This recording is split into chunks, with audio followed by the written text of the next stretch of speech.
তো 2 দিন হলো ভিডিওটা করছি, আমি এডিট না করে রেখে দিয়েছি। তো মন ভালো ছিল না, যার জন্য কিন্তু মন ভালো না থাকলে তো চলবে না, তাই আজ বসলাম এডিট করতে।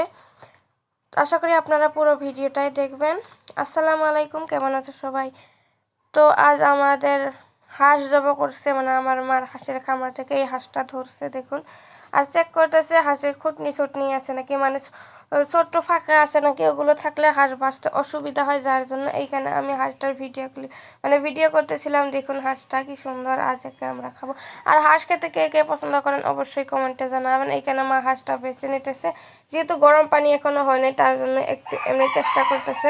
আর আমি গরম পানি করতে দিয়ে দিয়েছি, আর এখানে আমি মশলা বেটে নিতেছি, আর ওইখানে মা হাঁস বেটে নিতেছে। আর কারেন্ট ছিল না, যার জন্য আমি শিলবাটায় বেটে নিতেছি। আর এখানে রসুন পেঁয়াজ এগুলো কুচি করে নিয়েছি, এগুলো এখন বেটে নেব। আর প্রচুর গরম দিচ্ছে, এই গরমের মধ্যে এগুলো রান্না বান্না খাইতে যেরকম স্বাদ, কিন্তু করতে ওরকম অনেক কষ্ট।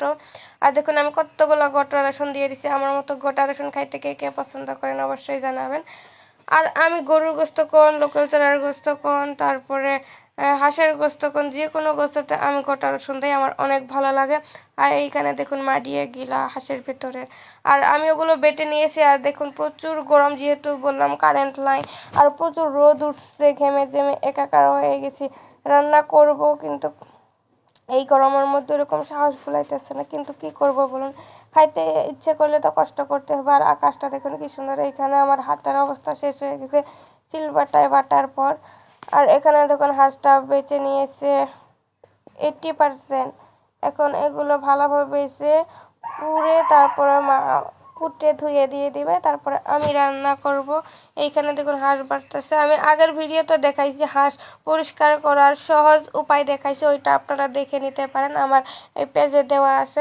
তো এখানে হাঁসটা পুড়ে একেবারে কুটে ধুয়ে নিয়েছে। আর দেখুন কতগুলো চর্বি হয়েছে।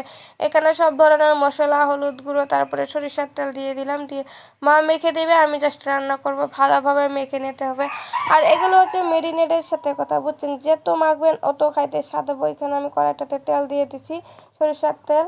আর তারপরে আমি চুলায় দিয়ে দিলাম। আর আমার ফোনটা হ্যাং মারছিল, যার জন্য আমি ভালোভাবে ভিডিও ক্লিপ নিতে পারি নাই, এই দেখুন।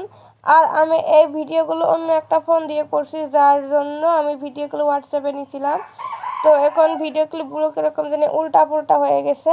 তারপরে এইখানে দিয়ে দিলাম মরিচের গুঁড়ো পরিমাণ মতো। আগে মরিচের গুঁড়ো দিই নাই, কারণ আগে মরিচের গুঁড়ো দিলে মাখলে হাত প্রচুর জ্বালা করে, এই গরমের মধ্যে হাত জ্বালা করলে সহ্য হয় না, যার জন্য আপনারাও এরকম পরে দিয়ে নেবেন, কিন্তু না হলে হাত জ্বালা করে। আর এখানে দেখুন কতগুলো ঝোল উঠছে, আর আমি এখন জোর দেবো না, ভালোভাবে কষান করে নিয়ে নেব। আর এখন রান্না হয়ে গেছে, মানে আমি লাইভে গিয়েছিলাম, যার জন্য আর ভিডিও ক্লিপ নিতে পারি নাই। ওই দিন লাইভে গিয়েছিলাম। আর দেখুন কালারটা কি সুন্দর হয়েছে, তাই না? আর হাঁসের গোশত কে কে পছন্দ করেন অবশ্যই কমেন্টে জানাবেন। এখন আমি খাইতে বসছি, আর এগুলোর কিন্তু কালার দেখলে খাইতে ইচ্ছা করে আমার। আর খাই, মানে মন ছিল না যে খাবো, বাট একটু খেয়ে নিলাম। প্রচুর গরম, এই গরমের মধ্যে খাইতে ইচ্ছে করছিল না, তারপরে একটু খেয়ে নিলাম। আর খাইতে তো অনেক দারুণ হয়েছে। দেখা হবে পরের ভিডিওতে, ভালো থাকবেন, সুস্থ থাকবেন, আসসালাম।